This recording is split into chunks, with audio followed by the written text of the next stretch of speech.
Welcome to NTD News Today. I'm Kevin Hogan. Let's take a look at our top stories. China rejecting claims it's trapping African countries in debt as African leaders arrive in Washington for a U.S.-Africa summit. Illegal immigrants in Washington might soon be eligible for health insurance, and the White House is asking for money to increase border security ahead of a major border policy set to expire this month. Pleading the fifth cover-ups, a plan to launder money from the very beginning? We bring you analysis on the Bahamas arrest of the former FTX chief. Passing the annual defense bill can be a highly charged affair. Many politicians try to attach various conditions in exchange for a yes vote. We take a look at what's hidden in this year's version. Workers have cleaned up almost 2,600 barrels of oil spilled from the Keystone pipeline. That's out of a spillage of 14,000 barrels.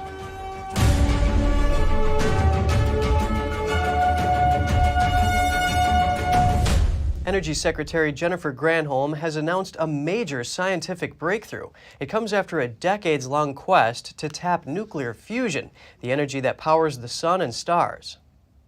What does this accomplishment do? Two things. First, it strengthens our national security because it opens a new realm for maintaining a safe, secure, and effective nuclear deterrent in an age where we do not have nuclear testing. And the second thing it does, of course, is that this milestone moves us one significant step closer to the possibility of zero carbon, abundant fusion energy powering our society. For the first time, researchers at Lawrence Livermore National Laboratory in California have produced more energy in a nuclear fusion reaction than was used to ignite it. It's known as a net energy gain. A White House science advisor called the fusion ignition, quote, an engineering marvel beyond belief. It will still take decades for nuclear fusion to power homes and businesses, but researchers say it's still a significant step. China's ambassador to the United States is rejecting claims that Beijing has trapped African countries with debt. Instead, he says African countries owe more debt to Western institutions. This ahead of the U.S.-Africa summit this week. NTD's Jessica Beatty has more. President Joe Biden is hosting dozens of African leaders for a summit this week in Washington, D.C. On Monday, China's ambassador to the United States deflected criticism of Beijing's own relationships with African countries. The Chinese official said China's investment and financing assistance is not a trap, it's a benefit. He cited a July study by the British charity Debt Justice. It said African countries owed 3 times more debt to Western institutions than to China. Still, analysts say China remains the biggest bilateral lender to Africa in the past decade, although new loan commitments have declined in recent years. Last year, U.S. Secretary of State Antony Blinken said Washington would have to do things differently to help Africa with its infrastructure. Here's Blinken Monday. Earlier this year in South Africa, I had an opportunity to set out our administration's strategy for the region. And at its core, the strategy can be distilled in one word. You've already heard it spoken tonight: partnership. President Biden is also expected to announce support for the African Union to join the G20. National Security Advisor Jake Sullivan said Monday, over the next 3 years, the U.S. will commit $55 billion to Africa. These commitments build on the United States' long-standing leadership and partnership in development, economic growth, health, and security in Africa over the past 3 decades. Sullivan announced a new special representative who will work with U.S.-Africa leaders. He said the rep will make sure what's discussed this week will be translated into durable actions beyond the summit. Biden's foreign policy has emphasized promoting Western countries as a counterweight to China. But U.S. officials have suggested they're not asking African partners to choose between Washington and Beijing. Jessica Beatty, NTD News. China has launched a trade dispute against the United States at the World Trade Organization. It's over U.S. microchip export control measures. The United States passed a sweeping set of regulations in October. The measures aim to undermine China's semiconductor industry. Analysts widely consider the U.S. policy to be a major threat to China's tech ambitions. China's Commerce Ministry said the WTO dispute is necessary to address China's concerns and to defend its interests. It added that the U.S. curbs threaten global industrial supply chains. U.S. officials say the export controls are intended to protect national security interests, and a U.S. trade representative said the WTO is not the correct forum to discuss such issues. Meanwhile, the WTO recently ruled against Washington in a separate suit about metal tariffs. That case was also brought by China, among others, but the U.S. rejected the WTO conclusions, citing national security. A border policy called Title 42 is expected to end this month. The government is now asking for billions of dollars to ramp up border security. Meanwhile, the federal government has approved a plan to make illegal immigrants eligible for health care in Washington state. The Biden administration has approved the so-called State Innovation Waiver, allowing Washington state to offer health insurance to illegal immigrants. Washington state requested the waiver to expand residents' access to qualified health plans, standalone qualified dental plans, as well as the state affordability program regardless of their immigration status.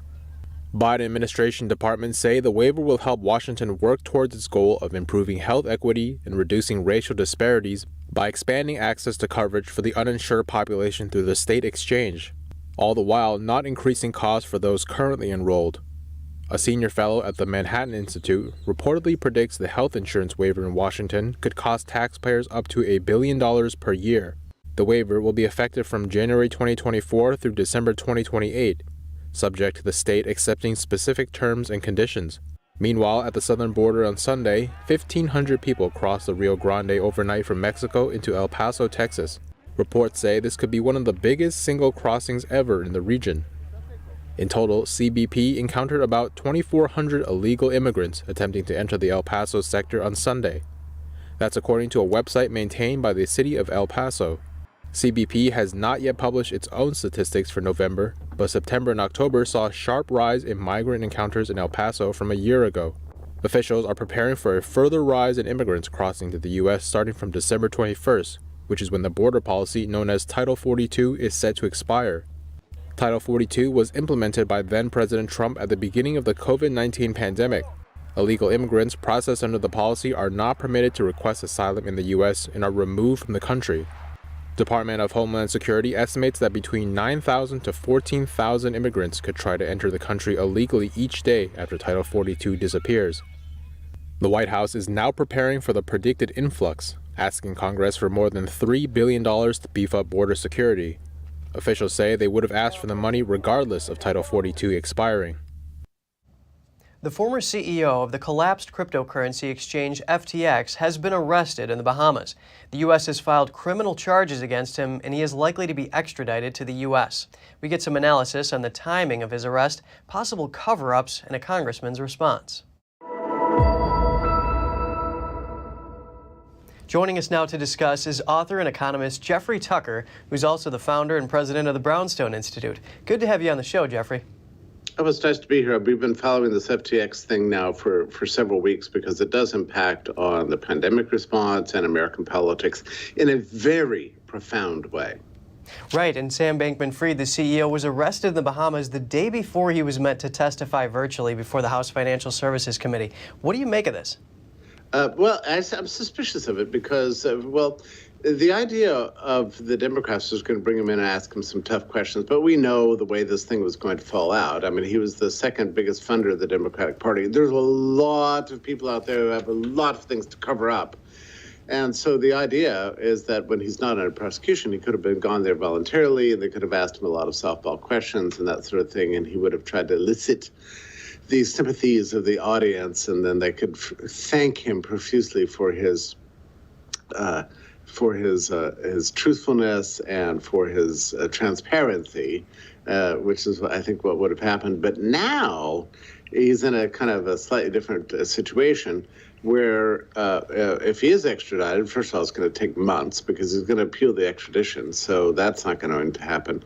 And now we could just kind of forego the appearance altogether by claiming that essentially on the advice of attorneys, he is under prosecution from the U.S. government, therefore can just plead the fifth. And that lets both the Democrats off the hook and him off the hook, at least for a while. So first, Jeffrey, can you elaborate on some of the things that may possibly be covered up?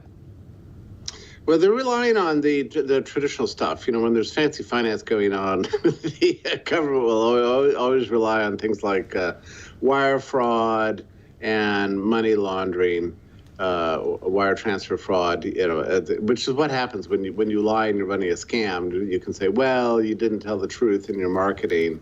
And then the money laundering charge is just simply that you didn't check all the boxes. So those are going to be the kinds of things. But I think what we're really going to find is that what I'm suspicious of, just to be blunt about it, is that the whole thing was set up in 2019 to be exactly what it became. Just a big money laundering operation to get tens of billions of dollars to interests here and abroad, nonprofits, universities, politicians that supported a lockdown ideology and otherwise were in bed with this whole financial scam. In fact, I'm working today, this afternoon, I think I'm going to drop a complete key of all the players. And I think there's about 200 of them. I just want readers to be aware of who the players are and what their connections are. So quickly, I want to ask you, Representative Lee Zeldin says the House GOP was set to grill Bankman-Fried, but then he was arrested. Zeldin proposed having him testify first. Is that possible?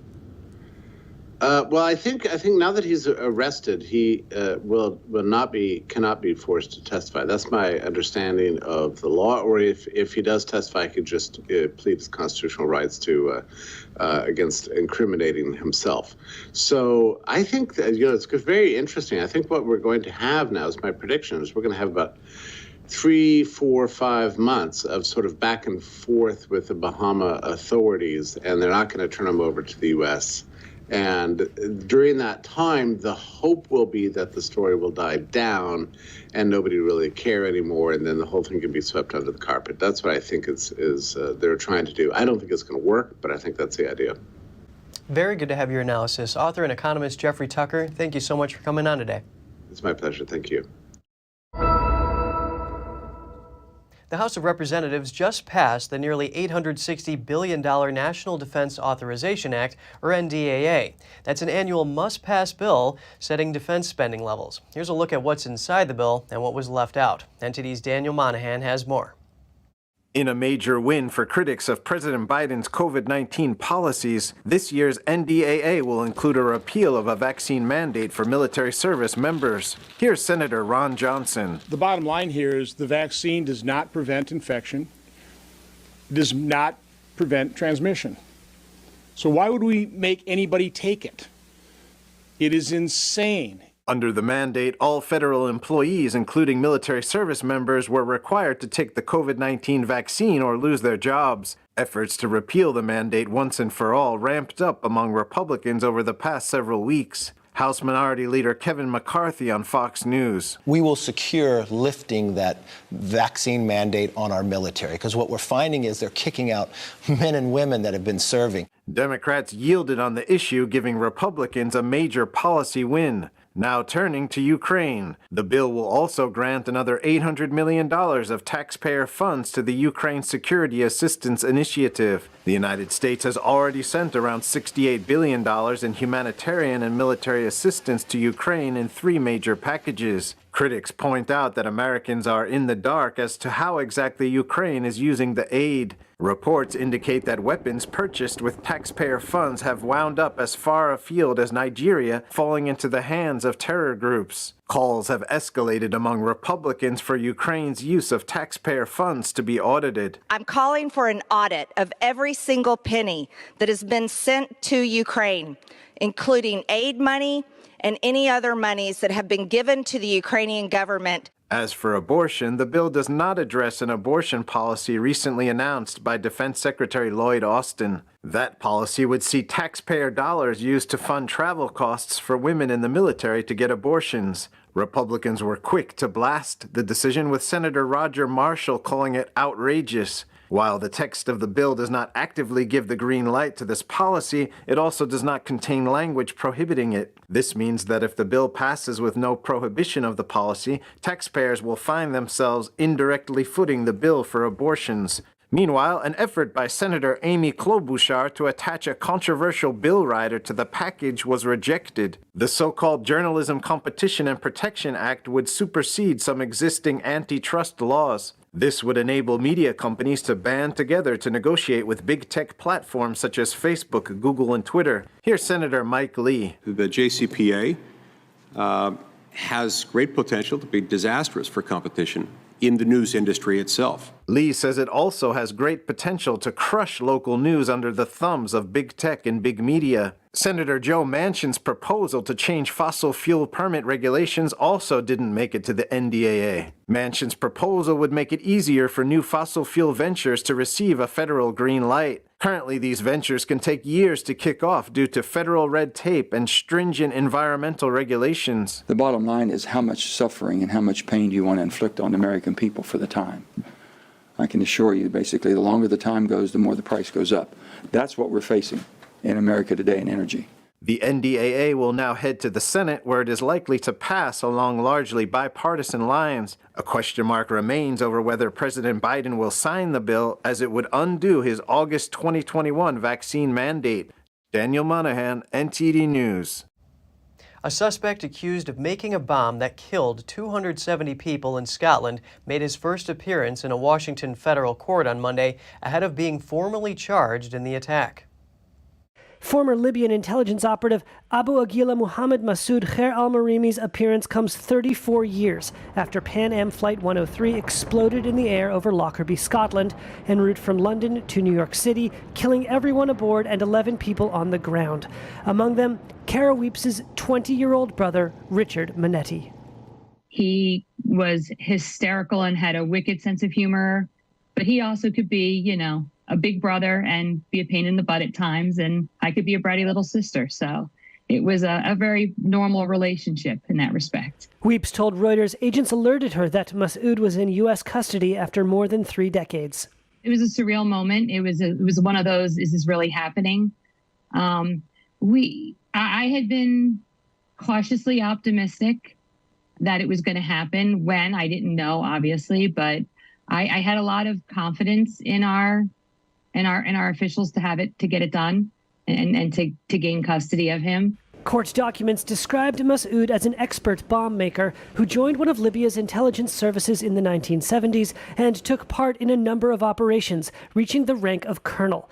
He was indicted for the bombing in 2020. 2 other suspects had been previously charged. One was convicted, the other acquitted. Paul Hudson lost his daughter Melina in the bombing. He stood outside the court on Monday and said not a day goes by that he doesn't think of her. We did get something back from her. Her belongings were scattered all over the Lockerbie countryside. We did get her passport, and we got a notebook.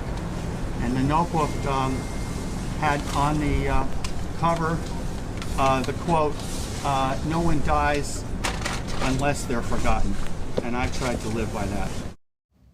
Canada's TC Energy Corporation has cleaned up almost 2,600 barrels of oil spilled from the Keystone pipeline last week. The crude oil spill is the largest in the U.S. in nearly a decade. NTD's Flinders Kingsley has the story. The Keystone pipeline has been shut down since a spillage of 14,000 barrels was discovered last Wednesday in Kansas. Officials say the cause has yet to be determined and have started excavation around the pipeline. The incident marks the 3rd spill of several thousand barrels of crude from the Keystone line in the last 5 years. The Keystone pipeline delivers over 620,000 barrels per day from Alberta, Canada to refiners in the Midwest and the Gulf Coast. The oil is also pumped to reserves in Cushing, Oklahoma. If the pipeline shutdown goes past 10 days, the oil stored in these reserves may drop to the operational minimum of 20 million barrels. Aerial footage shows oil sprayed onto a hillside which stained grass in a pasture north of Washington County, Kansas. TC Energy has more than 300 people on site who are vacuuming oil from Mill Creek into trucks. The pipeline cannot resume operation until regulators approve a restart plan in its entirety. The U.S. Environmental Protection Agency and Pipeline and Hazardous Materials Safety Administration are monitoring the cleanup efforts. The timetable to restart the pipeline remains unclear. Flinders Kingsley, NTD News. Still to come, a Los Angeles lawmaker was caught on video fighting with an activist. It follows earlier trouble in the LA City Council. And a New Jersey Christmas tree grower says the price of the evergreens has gone up because the cost to grow them has increased. More in just a moment here on NTD News Today.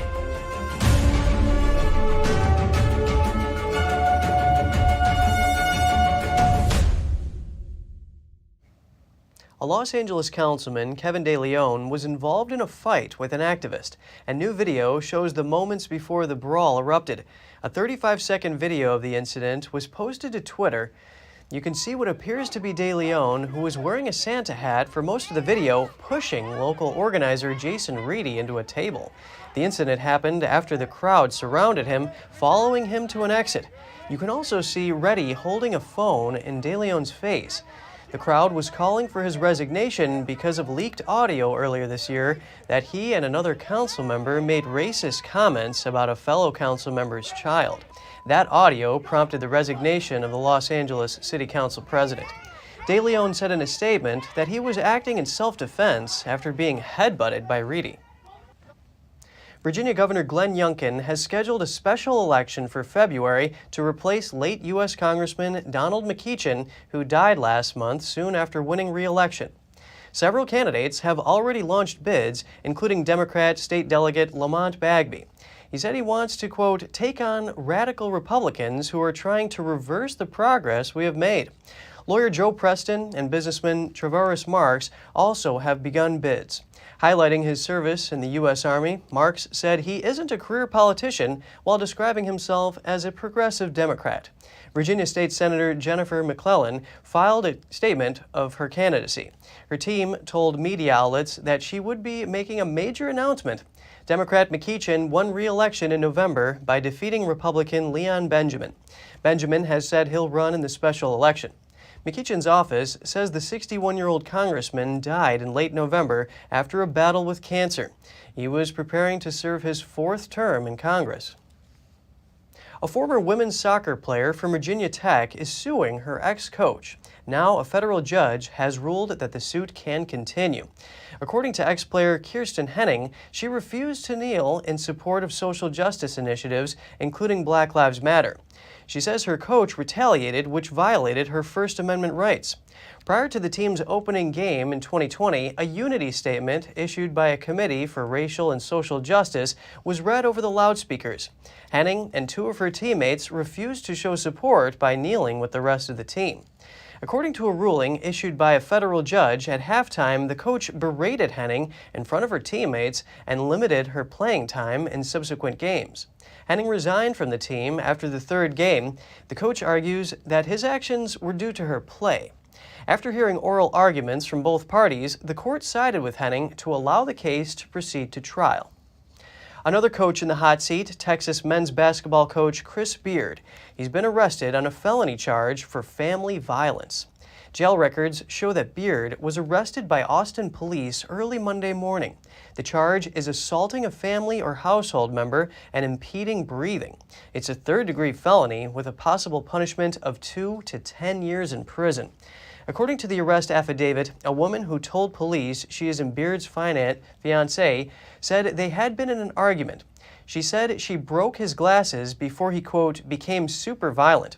The woman told police Beard choked her from behind with his arm around her neck, and she couldn't breathe for about 5 seconds. The school suspended Beard without pay until further notice. The company Detect is voluntarily recalling more than 11,000 COVID tests. It says the tests are too likely to give a false negative result. The test is an over-the-counter nasal swab. The 3 recalled batches were shipped to customers from July 26th to August 26th.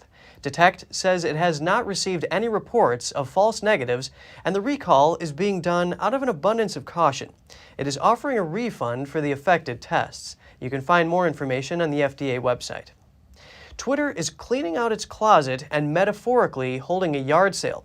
The social media giant is auctioning off dozens of items from its headquarters in San Francisco. Among the memorabilia up for grabs, a large statue of the Twitter bird and a giant sculpture planter in the shape of an @ symbol. The auction from Heritage Global Partners kicks off January 17th and ends the following day. Opening bids are $25 and up. Twitter has done some belt-tightening since Elon Musk took over, including layoffs.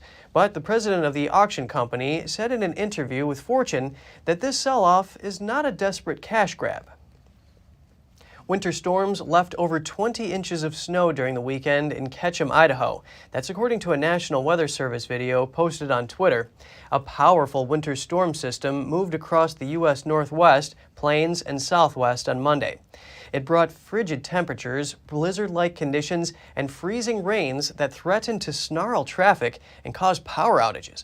The National Weather Service warned the storm threatens to wreak havoc for millions of people from Idaho to Wisconsin and as far south as Arizona and New Mexico. That's until Thursday, as it slowly makes its way east. The snow and winds were expected to cause whiteout conditions on roadways, making driving treacherous or even impossible for motorists. Several school districts in Idaho, South Dakota, and Nebraska delayed the start of classes or canceled them altogether on Monday due to the weather. Customers looking to purchase a real Christmas tree this year may find higher prices as farmers face high inflation and steep input costs. If you're looking to bring home a fresh Christmas tree this year, prepare to pay a little more. That's because, like just about everything else, costs for farmers have gone up. Fertilizer prices going up 350%. Fuel prices up 500% for off-road diesel. Labor's going up. Minimum wage increases, everything is relative. John Wyckoff runs the Wyckoff Christmas Tree Farm with his wife Leslie in New Jersey. On 170 acres, there are roughly 70,000 trees growing. And this year, it's been one challenge after another. The season saw a slow start due to rain, and then costs for everything kept climbing. The Wyckoffs aren't alone in facing those pressures. A recent survey of U.S. wholesale producers and distributors by the Real Christmas Tree Board found by a wide margin prices are set to go up. They told us 71%, the largest range, 71% felt they were going to increase their wholesale price from 5 to 15%, somewhere in that window. Wyckoff's rising input costs mean he too will have to raise prices. That means some families will spend more for a tree, leaving less for the stuff meant to go under it. And that's tough for John, who prides himself on his product. We really strive to put out the best possible product we can. Still, even with a bump in cost, I bought 3 trees today, 1 for my son's house and 2 for my own. Some customers are undeterred. The National Guard brought Santa Claus and joy to an Alaska Native village. It's part of their annual Operation Santa Claus tradition. A large National Guard plane landed in the Inupiat community carrying Santa and all his goodies. Santa and Mrs. Claus presented gifts to each child and posed for pictures with them. Each backpack was filled with gifts, books, snacks, and more. The community showed their appreciation with a drum and dance group leading the celebration in the school gym. The city's mayor said Santa's visit is valuable to kids in the village. For us, it was a wonderful opportunity. It's about bringing in the National Guard in a non-stressful event so the kids could see them doing good work that's not during a scary event. And as well as to see that volunteers coming in to do good things. Traditionally, the Alaska National Guard and the Salvation Army select 3 Alaska Native villages for visits. This is the first time Nuiqsut was chosen. The village is home to fewer than 500 people and is located on Alaska's oil-rich North Slope, about 30 miles south of the Arctic Ocean. Following a gas leak last year, the National Guard sent a civilian tribal liaison to relay any concerns back to military leadership. During the holiday season, villagers thanked the National Guard for their good work. And just ahead, 2 senior U.S. officials held talks with China's vice foreign minister on Sunday and Monday. And Mongolia is making a state-owned mining company public after corruption allegations. The government responds to a massive protest in the country's capital last week. We'll have the details soon when we return.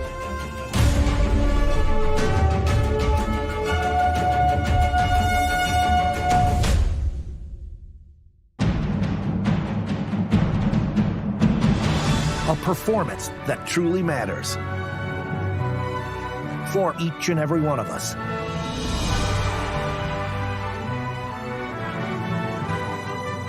This is what you've been waiting for. See it at least once in your lifetime. Get tickets now at shenyun.com.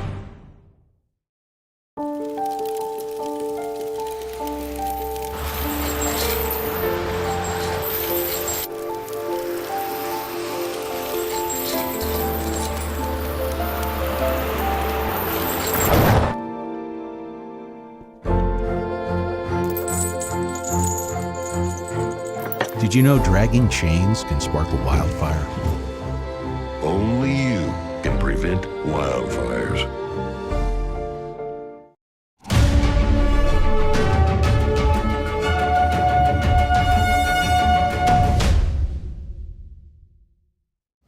Welcome back. In a visit to China, a senior U.S. delegation discussed ways to improve ties and the Taiwan situation. The two sides also laid the groundwork for Secretary of State Antony Blinken's first China trip planned in the new year. NTD's Tiffany Meyer has the story. A high-level U.S. delegation is in China. Two senior U.S. officials spoke with China's Vice Foreign Minister on Sunday and Monday. They are Daniel Crittenbrink, Assistant Secretary of State for East Asian Affairs, and Laura Rosenberger, Senior Director for China Affairs of the White House National Security Council. The visit is in preparation for Secretary of State Antony Blinken's first visit to China early next year, which aims to keep ties between the U.S. and China on course. But the two countries still have ongoing disagreements, including about Taiwan and over U.S. sanctions against several Chinese officials. China slammed Washington the same day the delegation was in the country, saying the U.S. sanctions over its alleged abuses in Tibet were, quote, a gross interference in China's internal affairs. The comment came after the U.S. announced sanctions on Friday, targeting some Chinese Communist Party officials. Two of them are from Tibet. Beijing has been accused of using harsh policies to quell ethnic dissent and control religious activities in the region.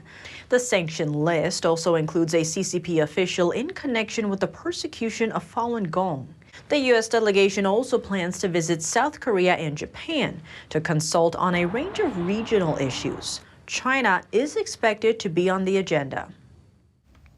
A London court hears the case of Zhang Li, the billionaire co-chair of Chinese developer RNF. The U.S. is seeking him on charges of bribery of public officials in San Francisco. The Northern District of California issued a warrant accusing him of bribing U.S. officials to obtain permits for a construction project. Between 2015 and 2020, Zhang allegedly provided banquet and hotel accommodation to the former San Francisco public affairs chief who was visiting China.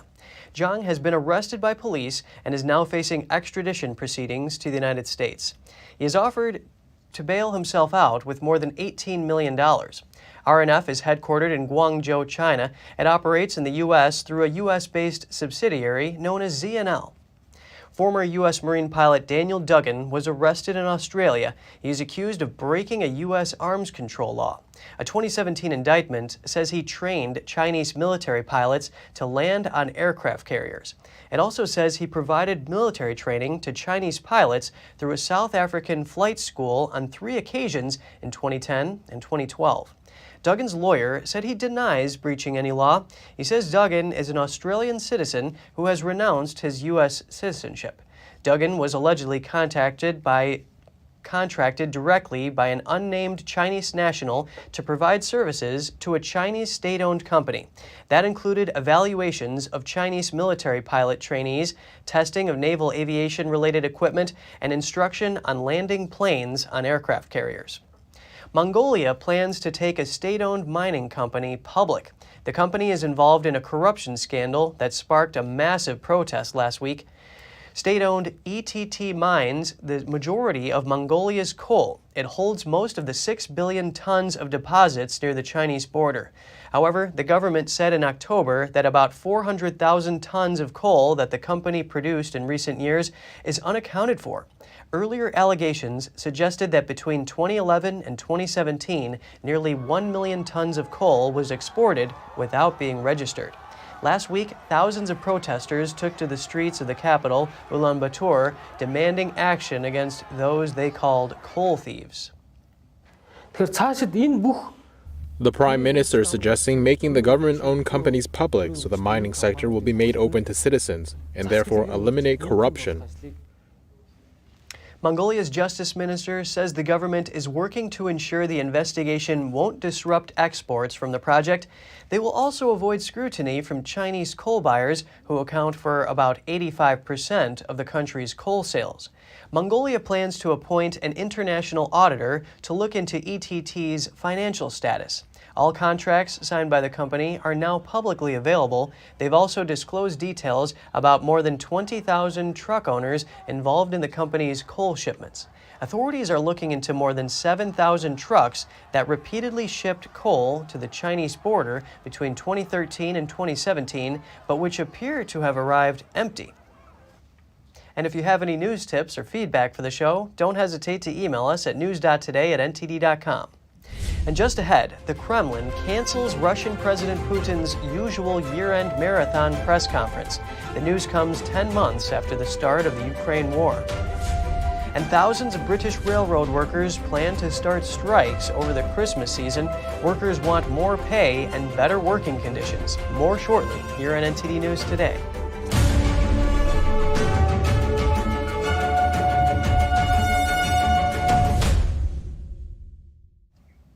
The U.S. Air Force says it has successfully tested a hypersonic missile. The test took place off the coast of Southern California. The hypersonic missile was launched from a bomber while in the air. The United States has been testing its hypersonic missile capabilities amid growing concerns that Russia and China developed their own hypersonic weapons more. The Lockheed Martin missile reached over 5 times the speed of sound after it was fired from the bomber. The Air Force says the missile flew its scheduled flight path and detonated at its target. Hypersonic missiles improve the Air Force's capacity to carry out precise attacks. They enable fast reaction strikes against strongly defended ground targets. They can also avoid detection by typical U.S. weapons detection systems. The Kremlin says President Vladimir Putin will not hold his traditional televised year-end news conference this month, 10 months into what Russia calls its special military operation in Ukraine. The event is a staple on Putin's calendar. He shows his command of issues and showcases his stamina. He sits alone on a stage in a large auditorium for a question and answer session that can last over 4 hours. A Kremlin spokesman was asked in a call with reporters whether a date had been set for this year's news conference. He said there won't be one before the new year. He said Putin would find other ways to communicate with journalists, noting he had held other news conferences, including on his trips abroad. Kosovo will apply to join the European Union this week. That's according to the country's prime minister. The country is the last in the Western Balkans to apply for EU membership. The Prime Minister says the application process could take years or even decades. Albanian-majority Kosovo declared independence from Serbia in 2008, yet 5 EU countries, along with Serbia, Russia, and China, don't recognize Kosovo's statehood. Before possible EU membership, Kosovo would need to normalize relations with Serbia. The EU is already working on an agreement that it hopes the two sides can reach within a year. A German prisoner took 2 prison guards hostage and threatened them. The man is serving a life sentence for a synagogue shooting. He allegedly threatened the guards with an unidentified object and tried to escape. Saxony's justice minister says prison authorities know how dangerous this prisoner is, and he's being closely monitored. He previously tried to escape by climbing a fence and had been transferred to maximum security. He was sentenced to life in prison in 2020 after fatally shooting 2 people near a synagogue in eastern Germany on a Jewish holy day. He live-streamed the shooting and admitted to anti-Semitic motives. Prosecutors said his aim was to kill as many people inside the synagogue. Railways across the UK are facing major disruption today as thousands of rail workers start a series of strikes over the Christmas season. British trade union, the RMT, has planned strikes by tens of thousands of railway workers across December and in early January after failing to find an agreement with train operators. More than 40,000 railway workers are due to walk out today and tomorrow, December 16th and 17th, and the 24th and 27th. Two 48-hour walkouts are scheduled in January as well. Britain faces widespread industrial unrest in the run-up to the Christmas holiday and into January. Workers struggling with double-digit inflation have resorted to walkouts to demand better pay and working conditions.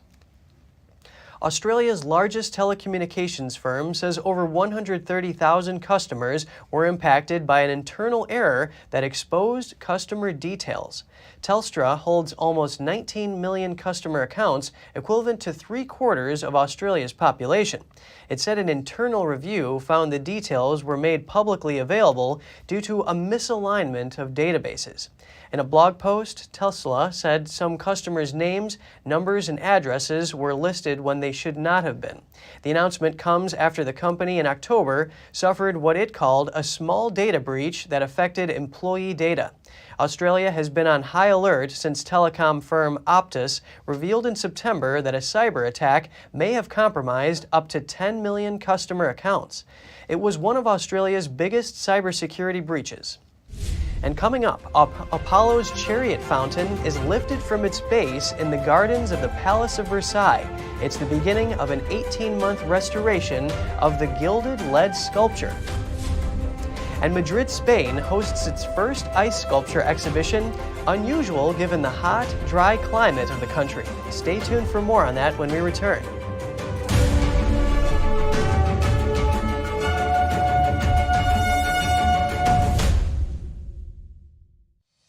We're entering an unprecedented period of economic turmoil. The economy is unstable, our government is in shambles, and the global war on energy has created a domestic crisis. Americans need a way to protect their financial future. One way to ensure your wealth in retirement is by purchasing physical gold and silver. We can help. You can roll any part of your retirement account into a gold or silver IRA. Better yet, you can open a gold or silver IRA in 5 minutes or less using our online application. Preserving your family's financial legacy is a choice that's always available to you. And when you're ready, we're here to help. Call us and speak to one of our IRA professionals. Let's build your financial legacy together. GSI Exchange, wealth for generations to come.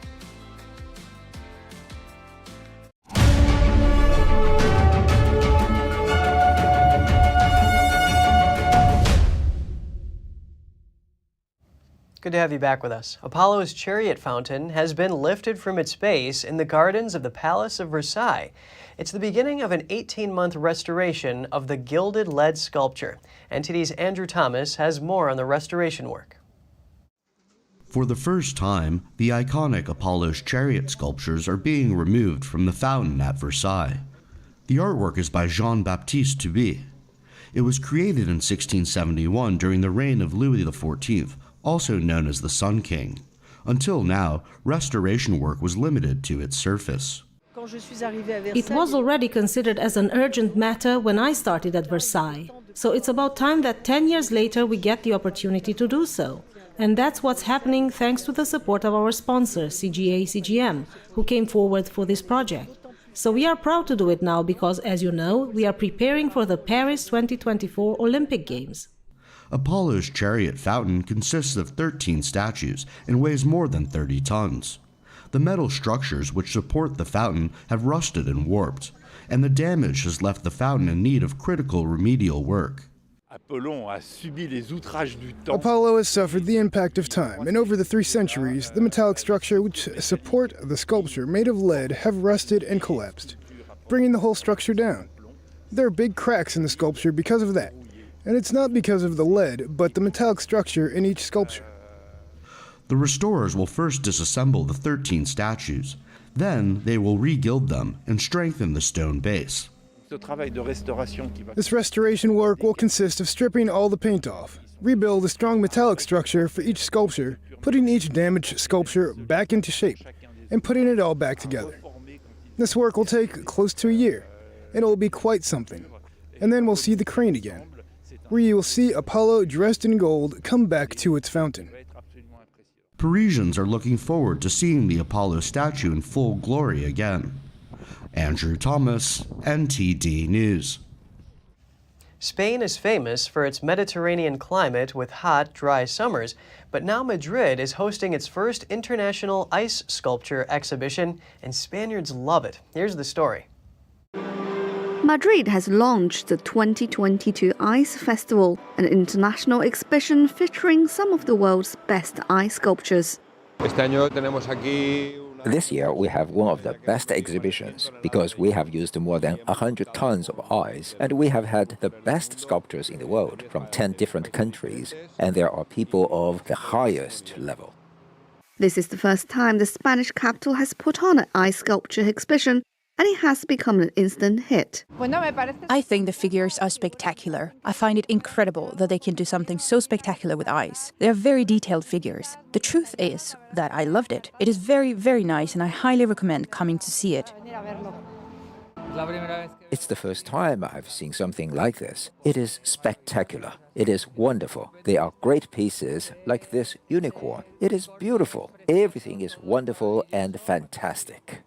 The sculptures are kept frozen in a specially designed room. Very cold, very cold, very cold. My hands are frozen. You have to come prepared, of course, but highly recommended, highly recommended. The exhibition's commissioner said the impermanence of ice is a reflection of reality. It's very hard, but very delicate at the same time. It is very beautiful to work with, but you have to be aware of how ephemeral it is and that it ends up leaving. The most general comment is, what a pity, isn't it? And I always tell them that it's like life itself. It is very beautiful while you live it, but it is ephemeral. A total of 12 teams compete in the competition, with sculptors coming from Canada, the US, Japan, Italy, and France.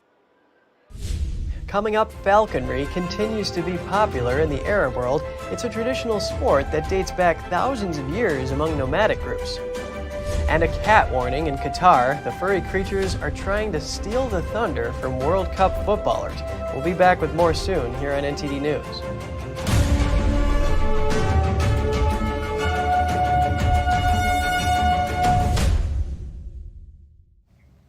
The World Cup may be dominating headlines, but another traditional sport is also thriving in Qatar, falconry.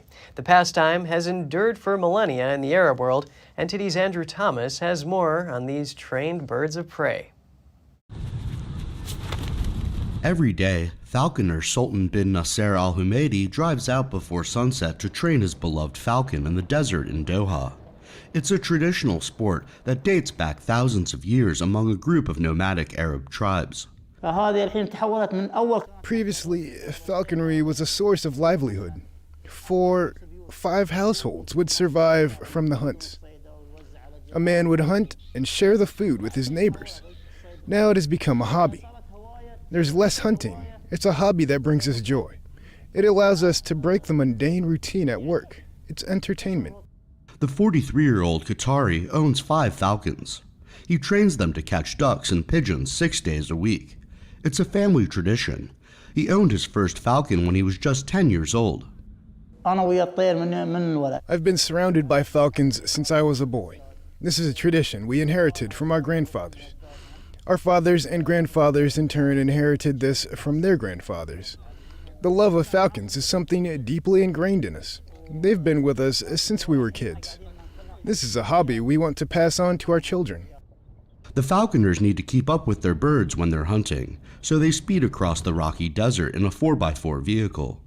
Al Humaidi said the falcons come from different regions. Some are bred in farms in Europe and some in Iran. But people do catch wild ones for training too. The relationship I have with the falcons, they are now like our children. We care about the falcons like we care about our children. If your child is sick, you would lose sleep over this. It's the same for the falcons. If it gets sick, you don't stop worrying until you take it to the clinic. figure out what's going wrong, and treat it. Al-Humaidi has brought falcons for his children, and he's glad that the youth are also passionate about the traditional sport. Andrew Thomas, NTD News. Soccer players aren't just competing with rival sportsmen at the World Cup in Qatar. Felines are also out in force, stretching their paws and stealing the limelight from players. The furry creatures haunt stadiums, training bases, and press conferences. A cat intruder interrupted Vinicius Jr. during a World Cup press conference in Doha. It jumped onto the table as the Real Madrid winger was talking to reporters. Brazil's press manager took swift action. He stroked the cat's head, lifted it up, and tossed it off the table. England defender Kyle Walker said a cat named Dave was the team's lucky charm. He adopted the cat and took it back to England. Last week, France forward Randall Kolo Muani told reporters teammate Ousmane Dembele was afraid of cats, making the rest of the team chuckle. Stray cats are common on the streets of the Qatari capital, a problem said to have worsened during the pandemic. We don't always have to reach for over-the-counter medications to relieve pain. There are some notable alternatives. Here's Gina Marie with Strong Mind and Body.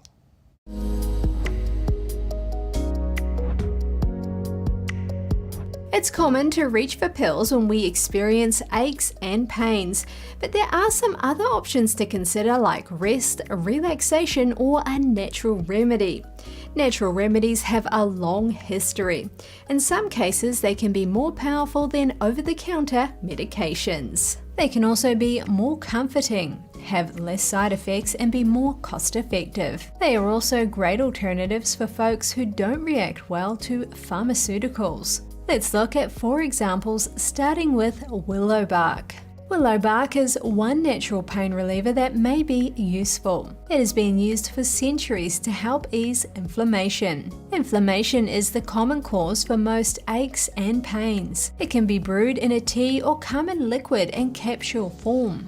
It may relieve pain because it is a good source of salicin. Salicin is a very similar ingredient to what is found in aspirin. Some suggest it can help with headaches, lower back pain, and minor arthritic flare-ups. Willow bark may have some side effects, so be sure to consult with your natural health practitioner. Number 2 on the list is turmeric. Turmeric is a popular spice best known for its yellow color and use in curries. It is rich in a compound called curcumin. Curcumin is recognized for its antioxidant and anti-inflammatory properties. The quickest and easiest way to consume turmeric is to simply mix it into milk. Then add some ground black pepper. Turmeric is a phenomenal spice, so look deeper into its life-giving properties. Number 3 on the list is cloves. Cloves may also help to relieve pain. Cloves features an active compound called eugenol. This is used in some topical over-the-counter pain creams. If using clove oil, dilute it with olive oil or another carrier oil, then apply it to the affected area.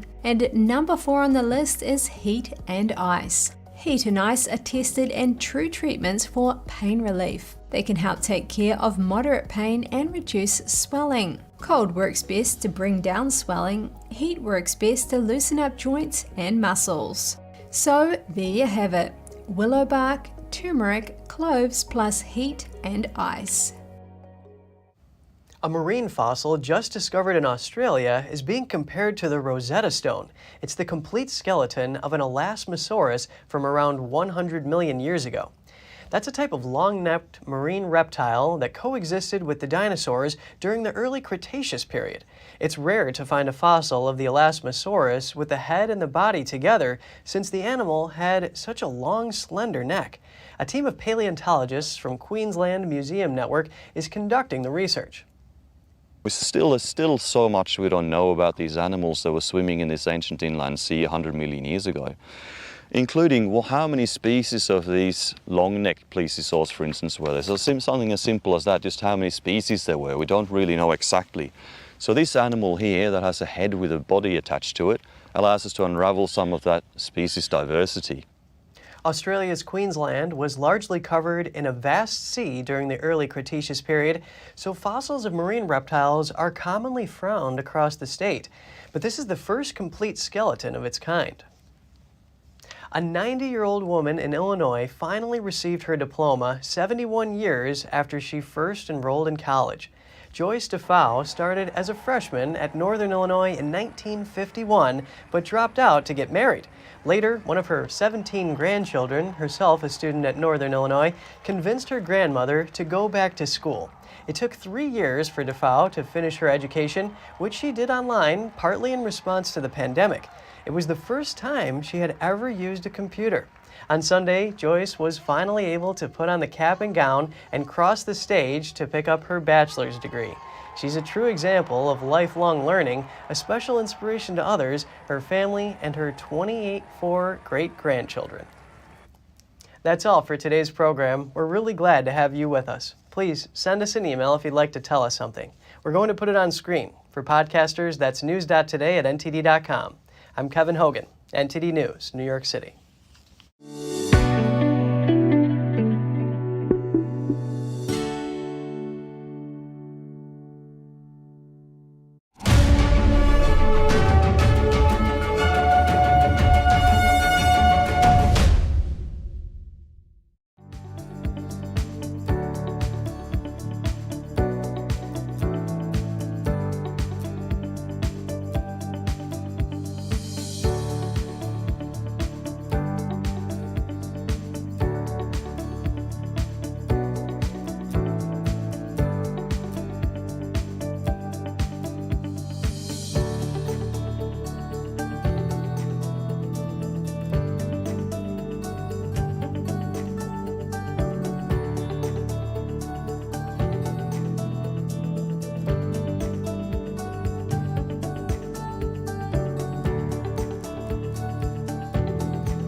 Thanks for watching us on YouTube. Did you know YouTube only keeps selective videos on its platform? So if you want to make sure you get the full picture, just subscribe to our newsletter. Go to newsletter.ntd.com and sign up. It's free.